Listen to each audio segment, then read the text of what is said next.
오늘 이 갈라디아서의 말씀을 보면은 사도 바울이 1장 1절에서 5절까지의 말씀 가운데에서 인사를 하고 있는데, 특별히 1절을 보면은 그가 사도의 직분을 받았다는 것을 설명할 때에 좀 다른 서신에 비해서 길게 설명합니다. 그리고서 이 1장 1절에서 5절까지의 말씀을 보면은 이 다른 부분의 다른 서신에서는 감사에 대한 기도들이 나오는데, 이 본문에서는 그런 것이 나오지 않고 조금 어두운 분위기로 설명을 하는 것을 볼 수가 있습니다. 어떻게 보면은 이 5절까지의 내용을 볼 때 이 사도 바울은 자기의 마음이 불편한 상태를 보여주고 있습니다. 불편함을 넘어서 화가 났다라고 하는 표현이 더 맞겠죠. 그리고 오늘 우리가 본문에서 보는 이 8절과 9절 말씀에 보면은 저주를 받을지어다 하면서 이 갈라디아 교회를 향하여서 이 저주를 받을지어다 하면서 두 번이나 설명하는 것은, 이 사도 바울은 다른 서신과 다르게 이 갈라디아서를 쓸 때에는 굉장히 마음이 불편하고 화가 난 그런 상태라고 할 수가 있습니다. 갈라디아 교회는 다른 교회, 이 고린도 교회나 어떤 에베소 교회 이런 교회들과 다르게 오직 한 가지의 문제만 있었습니다. 그 문제는 율법주의에 대한 문제였죠. 그 당시에 이 복음이 아니라 이 하나님의 말씀에 대해 열심히 있었던 유대 율법주의자들이 선교적인 열정을 가지고서 이 갈라디아 교회에 들어와서는 이렇게 주장을 하는 것입니다. 믿음으로 구원받는 거 맞다. 믿음으로 구원받는 거 맞는데, 예수만 통해서 구원받는 거 맞는데 거기에다가 하나 더 더해야 된다. 뭐냐? 할례. 할례가 뭔지는 아시죠? 할례를 더해서 유대 공동체에 들어와야 그 믿음이 완전해진다라고 하면서 이 복음을 조금 변질시키는 그런 모습을 볼 수가 있습니다. 그리고 이러한 진리를 왜곡하는 것에 대해서 사도 바울은 굉장히 화를 내는 것을 볼 수 있습니다. 여러분, 사도 바울의 모습을 보면 이 사도 바울은 남이 자기를 판단하는 문제에 대해서는 그렇게 중요하게 생각하지 않았습니다. 그래서 고린도전서 4장 3절 말씀을 보면은 너희에게나 다른 사람에게나 판단받는 것이 내게는 매우 어떻다고요? 작은 일이라. 나도 나를 판단하지 않는다. 남이 나에게 사도 바울은 저 사람은 못생겼네, 말을 못하네, 그런 거 중요하게 생각하지 않은 거예요. 그리고 또 사도 바울은 다른 사람을 비판하는 것을 좋아하지 않았습니다. 다른 사람들이 죄 짓고 도덕적인, 윤리적인 범죄 짓는 거에 대해서 그렇게 그것을 심각하게 여기지 않았어요. 고린도 교회를 보면은 이 고린도 교회는 얼마나 음란했는지 아들이 아버지의 아내와 동침하는 그런 일들도 했었습니다. 물론 계모였죠. 친엄마는 아니지만 있을 수 없는 일을 행합니다. 동성애를 행하고 도적질을 하고 강도질을 하고 그러한 일들이 비일비재했음에도 불구하고 사도 바울은 이 고린도 교회 성도들을 불쌍히 여기고 그들을 사랑하고 아끼고 위로했습니다. 진리에 대한 문제와 도덕적인 죄에 대해서 전혀 다른 반응을 보이는 것이죠. 예수님도 그랬습니다. 예수님이 이 세리와 창녀들, 여러분, 세리는 그 당시에 이스라엘 사람으로서 로마의 세금을 갖다 바치는 합법적인 도둑이라는 별명이 있었습니다. 창녀들은 그렇죠. 여기저기서 몸을 더럽히는 그런 일들을 행했어도 예수님은 그들을 절대 책망하지 않았습니다. 정죄하지 않으셨습니다. 불쌍히 여기셨죠. 근데 이 말씀을 왜곡하고 하나님의 진리를 훼손시키는 바리새인들을 향하여서는 뭐라고 표현하시죠? 이 독사의 자식들아, 회칠한 무덤아 하면서 그들을 비판했던 것을 볼 수가 있습니다. 여러분, 오늘날 우리는 정반대의 모습을 가지고 있죠. 진리에 대해서는 별로 관심이 없는 것 같아요. 근데 누군가 나를 무시하고 판단하고 비판하면 반드시 갚아줘야 돼요. 되게 크게 반응하는 것이죠. 다른 성도가 죄 짓는 것을 봤을 때 막 욕하고 다니고 나쁜 짓 하고 돈밖에 모르고 술 취하고 이런 거 보면은 비판하죠. 왜 저러고 살까 하면서 믿는 사람이 저러면 되나 하면 그렇게 비판하는 모습을 보게 됩니다. 근데 여러분, 마태복음 7장 1절부터 말씀을 보면 하나님이 비판하지 말라라고 하시는데, 그 비판이 왜 비판하지 말라고 하시냐면은 내가 누군가를 비판했을 때 그 비판이 나의 기준이 되는 거예요. 그렇죠? 나는 예배에 항상 늦지 않고 나와요. 근데 어떤 성도를 보면서 저 사람은 왜 이렇게 맨날 늦게 올까 이렇게 판단해 버리면 내가 평생 신앙생활 할 동안에 죽을 때까지 딱 한 번 늦어도 그게 나한테 심판의 기준이 되는 거예요. 그래서 예수님이 비판하지 말라 그러고 그렇게 말씀하신 것이죠. 그래서 우리는 나 자신에 대해서는 남을 판단하는 일에서는 굉장히 어떤 비중을 많이 두는데 진리에 대한 부분에 있어서는 사도 바울이나 예수님 같은 반응이 없는 거죠. 여러분, 목회자가 선포하는 말씀이 다 하나님의 말씀이 아닙니다. 좀 이상하게 들으실지 모르겠지만 목회자가 전하는 것이 다 하나님 말씀이 아니고 그 성경이 하나님이 말씀하시는 의도대로 선포돼야 그게 하나님 말씀인 거죠. 하나님 의도대로 선포되지 않으면 그건 하나님 말씀이 아니에요. 순종할 필요가 없는 것입니다. 여러분, 예수님이 이 과부의 두렵던 비유를 말씀하시면서 다 넣었다고 하는데 많은 목회자들이 그렇게 설명을 하죠. 두렵돈 이야기하면서 하나님 앞에 헌신해라, 충성해라. 그러면서 보통 옛날에는 그렇게 많이 써먹었습니다. 성전 건축하기 전에. 두렵돈 다 바쳤다. 다 바쳐라 하면서 했는데 여러분 잘 읽어보세요. 두렵돈 비유는 헌신과 충성을 말하는 게 아니라 그 당시에 종교 지도자들의 물질적 타락을 비판하는 예수님의 말씀이죠. 그래서 그 앞의 내용은 바리새인들과 서기관들은 과부의 가산을 삼키는 자들이다 하면서 이 두렙돈 과부의 두렙돈 비유가 나와요. 그리고 그 뒤에는 두렙돈을 바쳤던 성전이 어떻게 될 것을 이 제자가 물어볼 때 이 성전이 돌 위에 돌 하나도 남지 않고 무너질 것이다 하면서 그 당시의 물질주의를 비판하는 것이죠. 그래서 여러분 과부의 두렙돈의 비유를 들면서 하나님 앞에 헌신하십시오 할 때 그 헌신은 안 해도 되는 거예요. 하나님은 한 입 갖고 두말하시는 분이 아닙니다. 그 본문이 정확하게 말하는 것을 전하는 것이 목회자의 사명이고 그것을 분별하는 것이 성도의 의무라고 할 수가 있습니다. 여러분 애굽이 애굽이 아니라 요셉이 애굽의 총리가 되었어요. 그리고 우리는 그렇게 알죠. 하나님 앞에 억울해도 잘 참고 인내하고 살면 언젠가 하나님이 총리와 같이 높여주신다. 그런 메시지를 듣고 자란 우리는 마음속에 그런 마음을 갖게 되죠. 예수 믿으면 이 땅에서 잘 먹고 잘 살고 잘 된다. 그렇게 기준을 잡아버리면 이 신앙 자체가 기독교 신앙 자체가 이 땅에 축복받는 걸로 끝나버리는 것이죠.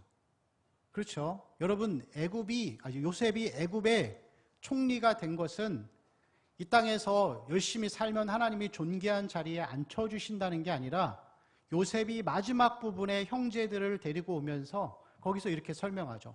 하나님이 여러분을 이 땅에 오게 하시려고 나를 미리 보내셨다. 아브라함에게 말씀하신 구속사적인 언약의 성취라고 할 수 있습니다. 그게 중심이 돼야 되는 거예요. 여러분 예수 잘 믿어서 잘 참고 잘 인내하면 나중에 축복 받기도 합니다. 근데 다 그런 건 아니에요. 그게 우리의 기준이면 평생을 가난하게 사신 예수님은 하나님 앞에 저주받은 사람이죠.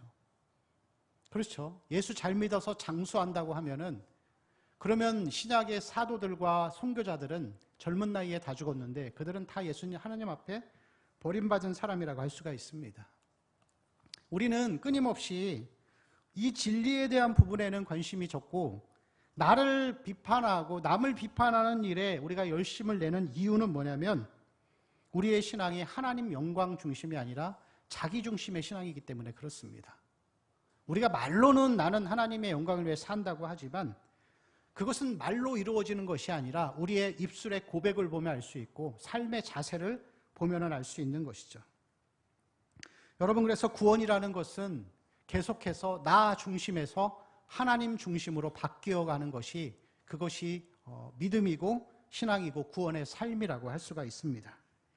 오늘 말씀에서 보면은 사도 바울은 다른 복음에 대해 설명하는데 6절, 7절, 8절, 9절에서 다른 복음을 4번이나 이렇게 반복하고 있습니다. 여러분 복음은 무엇이죠? 복음은 오직 예수 그리스도를 통해서만이 구원을 받는다. 그것이 복음입니다. 여기서 강조점은 오직이죠. 오직. 다른 것 없이 다른 이로서는 구원을 받을 수 없다. 올해가 종교개혁 딱 500주년입니다. 1517년에 루터가 카톨릭에 반발해서 비텐베르크 성당에다가 95개조의 반박문을 붙이면서 종교개혁의 시발점이 되어서 이제 500년이 되었습니다. 그리고 그때의 오직 말씀, 오직 믿음, 오직 은혜, 오직 예수, 오직 하나님께 영광을 추구하면서 종교개혁이 시작되었는데, 이 복음이라는 것은 오직 예수 그리스도를 통해서만이 구원받고 예수를 통해서만이 십자가와 보혈을 통해서만이 예배의 자리에 나오는 것까지 다 포함되는 것이죠.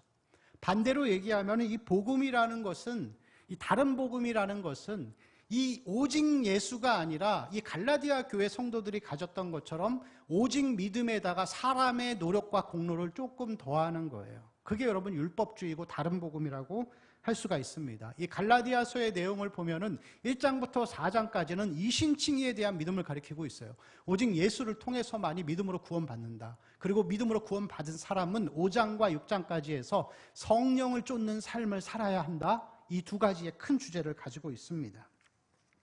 그러나 갈라디아 교회 성도들은 다른 복음을 추구하면서 믿음으로 의롭다 하심을 받았지만 거기에 더해서 할례를 더해야 한다 하면서 그래야 이 구원이 완성된다 이렇게 이야기하는 것이죠. 이 다른 복음 율법주의는 사도의 모든 서신에서 계속적으로 언급되고 있습니다. 그리고 초대교회 당시에 가장 심각한 문제였습니다. 하나님의 성령, 은혜만을 의지해서 나아가지 않고 사람의 방법과 사람의 공로를 의지하고 나아가는 것이 다 율법주의라고 할 수가 있습니다. 여러분, 바리새인들이 그랬죠. 예수 믿어서 천국 가는 게 아니라 자기들이 율법을 잘 지켜서 천국에 간다. 그러면서 자기 의를 나타내고 자기 만족의 삶을 살았습니다. 그래서 세리와 함께 기도할 때 보면은 나는 11조도 하고 나는 금식도 하고 나는 저와 같지 않고 나는 하면서 계속 자기를 나타내는 것을 볼 수 있어요. 그게 율법주의죠. 여러분, 고린도 교회 안에도 율법주의가 있었습니다. 예수의 능력, 십자가의 능력으로 구원받는 게 아니라 아볼로와 같은 말의 지혜를 가진 사람이 들어와서 말을 잘하면 그 말에 설득되어져서 예수를 믿고 영접하는 것도 괜찮다 이렇게 설명을 하는 거죠. 그런데 여러분, 말의 지혜로 이 하나님의 역사가 나타나지는 않죠. 구원은 오직 십자가 예수 그리스도의 보혈의 능력으로만 나타나는 것입니다. 갈라디아 교회가 그것이 문제였죠. 여러분, 우리는 바리새인 같은 그런 생각은 아니잖아요. 바리새인이 잘못됐죠.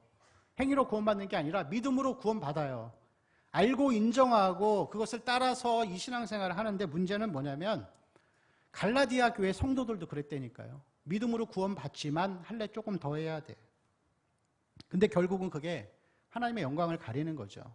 하나님이 하신 일에 0.001% 먼지만이라도 사람의 것을 더하면 그것이 율법주의가 되고 다른 복음이 되는 것입니다. 우리는 안 그런가요? 우리도 믿음으로 구원받았는데 다 알죠. 근데 연세 드신 권사님들 제가 가끔 물어봐요. 권사님, 천국 가시죠? 구원 받으셨죠? 그러면 아멘. 어떻게 구원받죠? 그러면 내가 오랫동안 교회도 열심히 다니고 예배도 잘 드렸고. 믿음으로 구원받는 게 아니죠. 그냥 말로만 그러는 거예요. 믿음으로만. 그게 믿음이 전부가 되지 않고 자꾸 우리의 행위와 노력들이 은연중에 나오는 것입니다. 제가 청년들한테도 물어봅니다. 너 구원 받았어? 받았대요. 모태신앙이니까. 뱃속에서부터 구원받는 거 없습니다.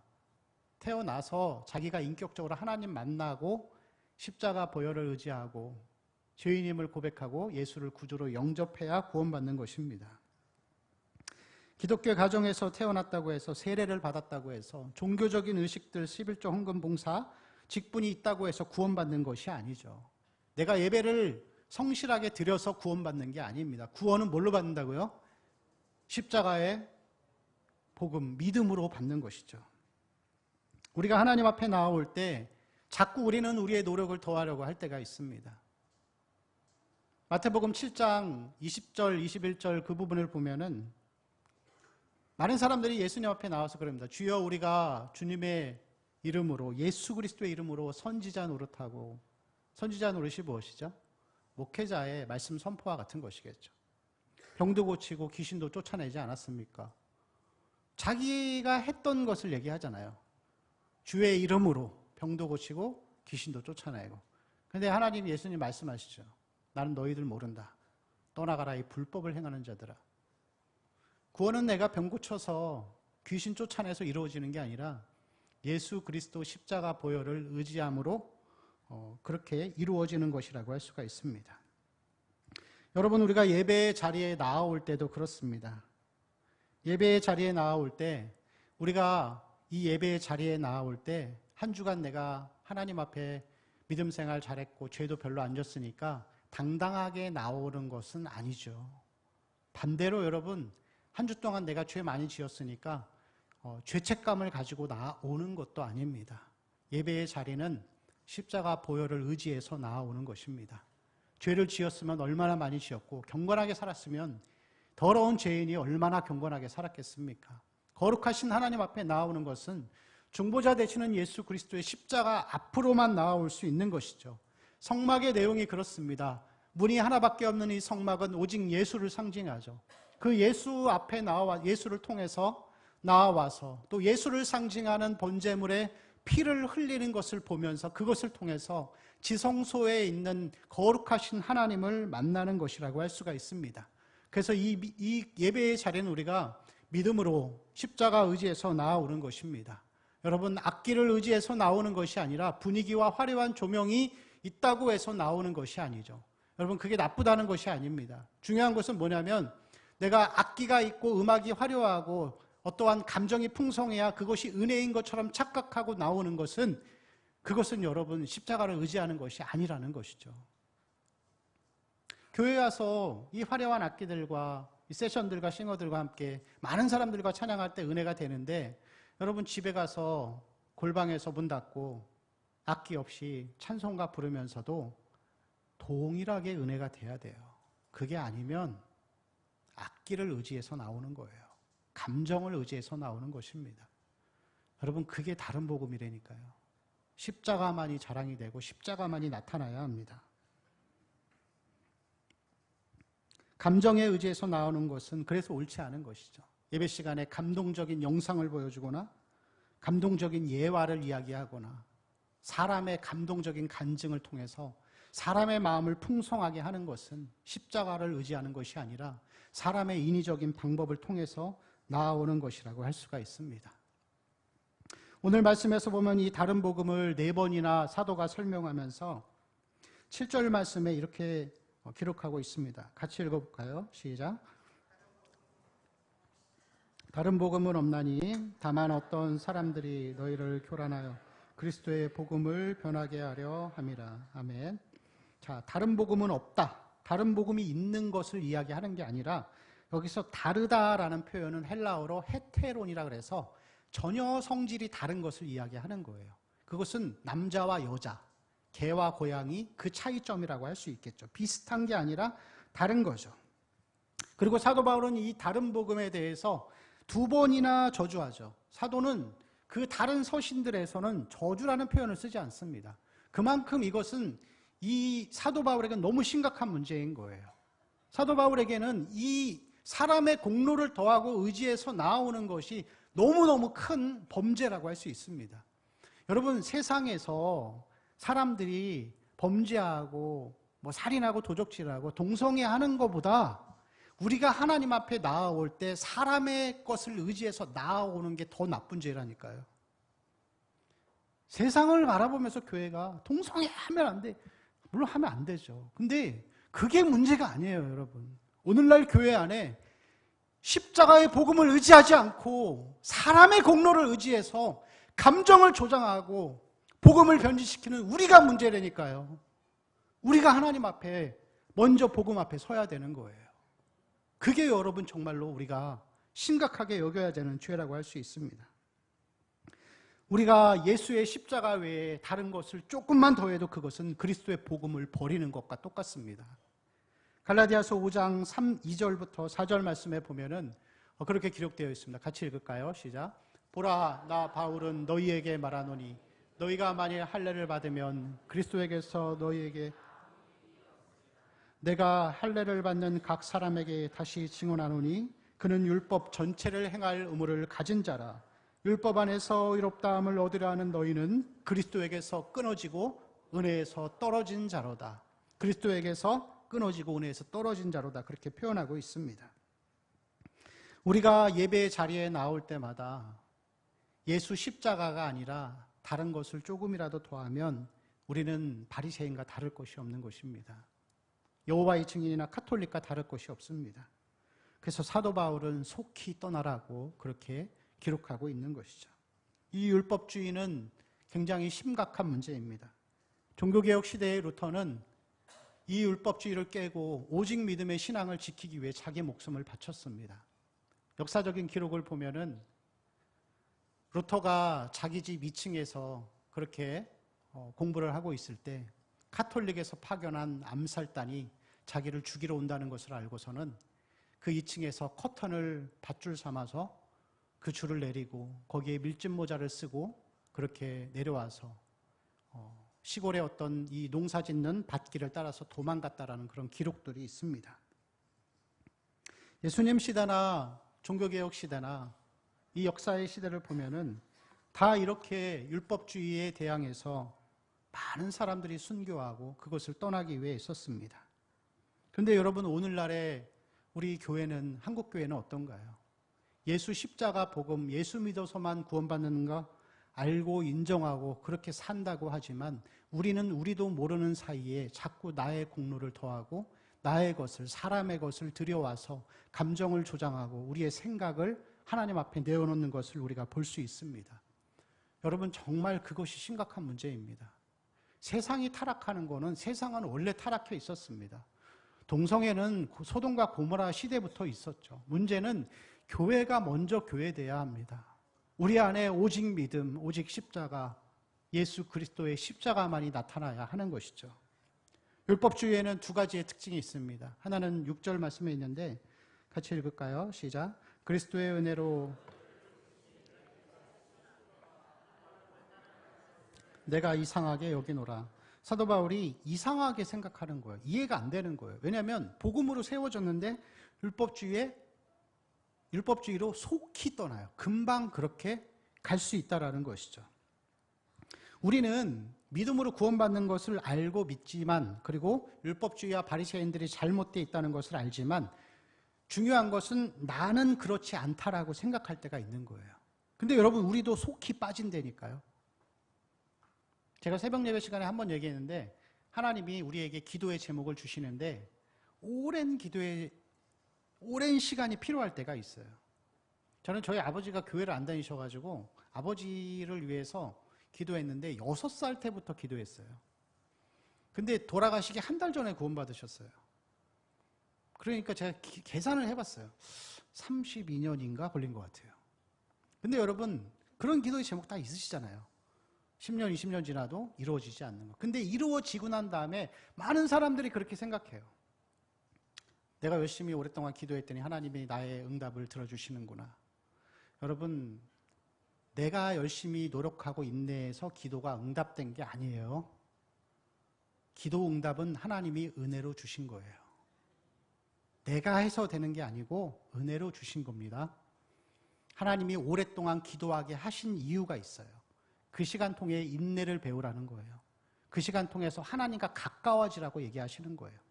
문제가 있을 때 하나님 앞에 나와서 그 문제를 놓고 기도하면 안 돼요. 그래서 문제를 놓고 기도하지 말고 하나님과의 관계 회복이 먼저인 것이죠.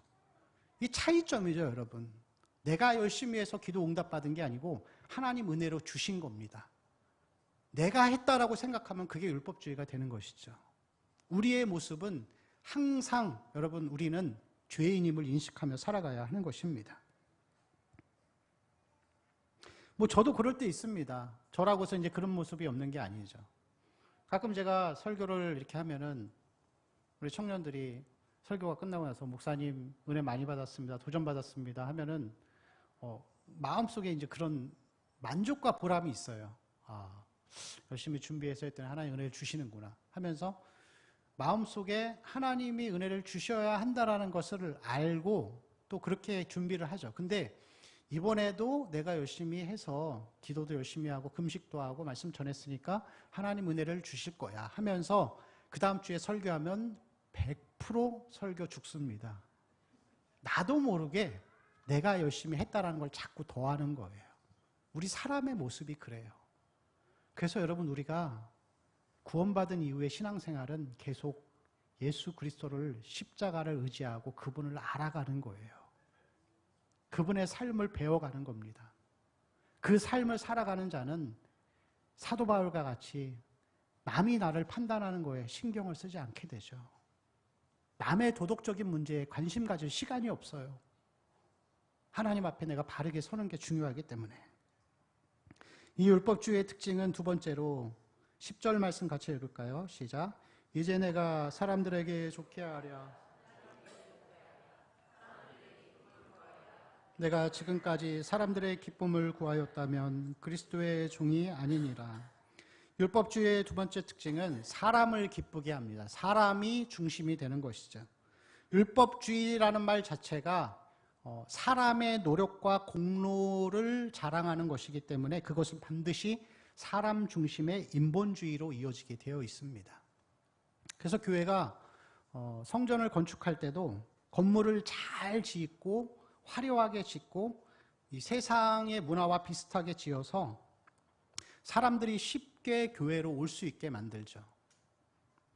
은혜가 아니라, 믿음이 아니라, 하나님의 도우심이 아니라 건물을 의지해서 사람을 모으고 공동체를 만들려고 하는 노력들이라고 할 수가 있습니다. 교회가 사람 중심이 되다 보니까 하나님의 말씀을 선포하는 자리가 십자가와 하나님의 영광을 선포하기보다 사람의 행복, 위로, 효과적인 자녀 양육, 행복한 가정, 결혼, 이런 것들을 자꾸만 이야기하고 있습니다. 강단을 더럽히는 것이죠. 하나님 중심으로 살고 십자가 믿음으로 살면 나머지 삶은 하나님이 알아서 해결해 주십니다. 설교의 패턴도 그렇죠. 그리스도의 십자가를 증거하는 자리가 아니라, 요즘에는 유머러스한 웃기는 목사님들 좋아하다 보니까, 물론 여러분 이 유머러스한 게 나쁘다는 얘기는 아닙니다. 그렇게 하면은 설교가 또 귀에 쏙쏙 들어오죠. 근데 문제는 뭐냐면은 목회자들이 유머러스한 목회자를 선호하다 보니까 유머를 배우기 시작하는 거죠. 하나님 은혜와 능력을 소망하기보다 유머를 통해서 사람들에게 복음을 들려주려고 하는 사람의 방법을 도입하는 것이죠. 찬양을 할 때도 마찬가지입니다. 최고의 악기들과 최고의 연주자들. 왜냐? 사람들이 좋아하기 때문에. 그래서 반주자, 성가대가 있는 교회는 반주자와 솔리스트를 돈을 주고 구입을 해가지고 그들을 통해서 사람 듣기 좋은 질 높은 음악을 이렇게 보여주려고 합니다. 그들이 정말로 신앙적인 자질이 되어 있고 예배자의 자세가 되어 있는지는 중요하지 않은 것이죠. 사람에게 보이기 위한 일들을 하고 있는 것입니다. 여러분, 이런 것들 자체가 저는 나쁘다라고 얘기하는 것이 아닙니다. 성도가 차고 넘치면 건물을 당연히 줘야 되고, 유머러스한 것이 은사이면 그 은사를 감사히 사용하면 되죠. 찬양을 좋아하면 다 가져다 사용할 수 있어요. 근데 문제는 뭐냐면 그 자체가 나쁜 것이 아니라 그것을 사용하려고 하는 사람의 마음 자세가 문제인 것이죠. 오직 믿음 십자가의 능력을 의지하지 않고 어찌하든지 사람을 모으려고 하는 그 마음의 의도를 이야기하는 것입니다. 그리고 반대로 사람을 싫어하는 것들은 선포하지 않는 시대가 되었죠. 사람들이 싫어하는 것은 기피하려는 경향이 있어서 십자가, 하나님의 진노와 회개와 헌신과 헌금을 강조하는 것은 굉장히 싫어합니다. 우리가 의지해야 할 것은 예수 그리스도의 십자가밖에 없습니다. 여러분, 예배의 자리에 나올 때 그리스도의 보혈을 의지해서 나오시기 바랍니다. 내가 한 주 동안 거룩하게 살면 얼마나 거룩하게 살겠습니까? 그렇다고 거룩하게 살지 말라는 얘기는 아니죠. 그것은 그거고, 내가 하나님 앞에 나올 때는 십자가 의지해서 나오는 것입니다. 어떤 목사님이 주일날 강단에서 넥타이 안 매고 이 정장 외투만 입고 설교했더니 그게 이제 이 방송을 통해서, 기독교 방송을 통해서 방송이 됐습니다. 전국에서 봤겠죠. 근데 그 방송사가 그 주일날 밤에 업무가 마비됐대요. 항의 전화가 너무 많이 와서, 전국에서. 목사가 강단에 올라오면서 넥타이도 안 매고. 넥타이 매면은 성령이 오시나요? 성경은 여러분, 성경에는 목사는 강단에 오를 때 정장 입고 넥타이 매라 이렇게 이야기하지 않습니다. 단정히 입으라고 얘기를 하죠. 근데 여러분, 그게 우리가 이 형식을 갖추는 이유는 하나님을 사랑하고 하나님 앞에 경건함을, 마음을 표현하는 거예요. 그렇죠? 그렇다고 여러분 교회 나올 때 쓰레빠 칙칙 끌고 그렇게 나오면 되겠어요? 안 되죠. 근데 중요한 건 뭐냐면 그 속마음 다 빼버리고 사람들 마음속에는 언제부턴가 신앙생활이 형식이 되어버려서 넥타이를 매는 게 중요하고 옷을 단정하게 입는 그게 중요해 버려진 것이죠. 그게 여러분 율법주의고 문제라는 것입니다. 우리 교회가 예전에는 수요예배가 있었다고 들었습니다. 근데 지금은 뭐 여러 가지 이유가 있어서 이제 없앴잖아요. 그래서 금요기도야 주일만 예배가 있는데, 어떤 분이 그러시더라고요. 수요예배 없앴다 그러니까 다른 교회 성도들이 그 교회 이단 아니냐고. 왜 이단이에요? 왜 그렇게 생각할까요? 예배 횟수가 중요한 거예요. 십자가가 중요한 게 아니라니까요. 말로는 십자가로 구원받고 믿음으로 구원받는다고 하면서 그들의 마음속에 이미 율법주의가 자리 잡고 있는 거예요. 그게 뭐가 중요합니까? 우리의 삶과 예배의 자리에 나올 때 예배의 횟수가 중요한 게 아니라 우리를 위해 죽으신 그리스도 예수의 보혈을 의지해서 나오는 게 중요한 것이죠. 십자가의 은혜, 나를 위해서 아무런 의지도 없고 자격도 없는 자들을 위해서 하나님이 자신의 아들을 죄인의 모양으로 보내주셨습니다. 그분이 나를 위해서 33년 동안 고통당하시면서 율법을 다 지키셨죠. 세례를 받으시면서 세례를 통해서 모든 죄를 예수 그리스도가 담당하셨다는 것을 우리에게 보여주셨습니다. 그리고 십자가에 죽으시고 부활하심으로 죄와 사망과 흑암의 권세를 꺾으시고 이제 우리에게 구원의 길을 여신 것이죠. 그래서 우리는 항상 예수의 십자가만 자랑해야 합니다. 시간이 갈수록 나는 죽어져야 되죠. 나는 없어지고 우리 안에 예수만 나타나는 삶. 올해 종교개혁 500주년입니다. 오직 믿음, 오직 은혜, 오직 예수, 오직 십자가, 오직 영광, 하나님의 영광을 위해서 이 우리의 믿음의 선조들이 목숨을 바쳤습니다. 여러분, 우리 안에 있는 이 율법주의들, 사람의 것을 내세우고 사람의 것을 이야기하는 것들이 우리 안에 있습니다. 여러분, 이것들을 우리는 제거하는 영적인 분별력과 듣는 귀가 있어야 합니다. 여러분, 복음만으로 충분합니다. 십자가만으로 충분합니다. 말씀만으로 충분합니다. 말씀이 진리의 예리한 검이 되어서 우리의 심령관절 구스를 찔러 쪼개는 영혼 구원의 역사가 나타나면 다른 거 다 필요 없습니다. 그래서 여러분, 오직 예수 그리스도만 믿고 나아가십시오. 예배의 자리에, 삶의 자리에, 믿음의 자리에 항상 십자가 예수만 자랑하며 나아가는 우리 성도님들의 삶이 되시길 축원합니다.